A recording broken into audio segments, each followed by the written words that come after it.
Can we become conscious? It is all a question of energies and their relation, with each energy always controlled by a finer one that is more active, more animating, like a magnet.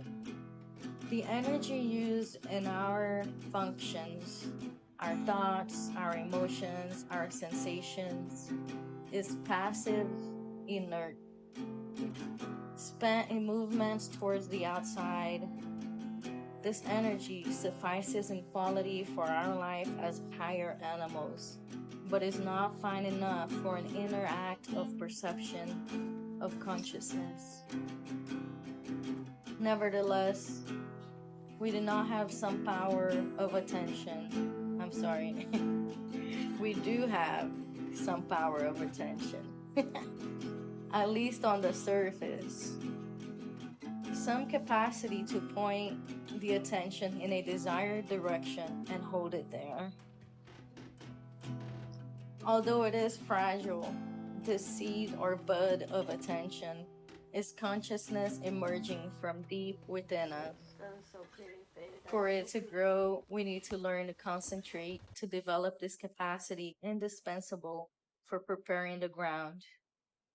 This is the first thing that we do ourselves, not depend on anyone. The practice of being present is self remembering. Instead of being taken outward, the attention of the functions is turned towards the inner, towards inside for a moment of consciousness. I need to recognize that I can understand nothing if I cannot remember myself. This means remembering my highest possibilities, that is, remembering what I open to when I come back to myself alone.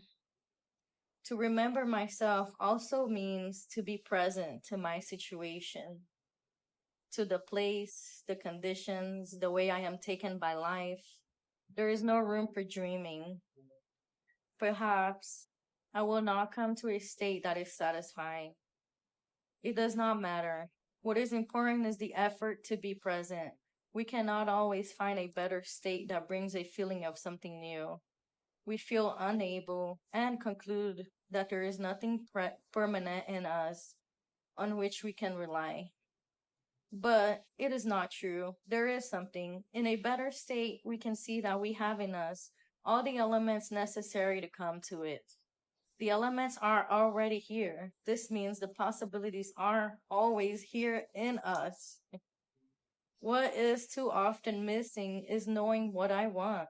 And it is this that undermines my will to work. Without knowing what I want, I will not make any effort. I will sleep without wishing for a different quality in myself to turn toward my higher possibilities. I will have nothing to lean on, nothing to support work. I must always, again and again, come back to this question. What do I wish? It must become the most important question of my life. Yet this wish for a different quality has no force at all if it comes from my ordinary I. It must be related to something completely different from my ordinary I and free from the desire for a result. I must not forget why I wish. This must be for me really a question of life or death. I wish to be, to live in a certain way.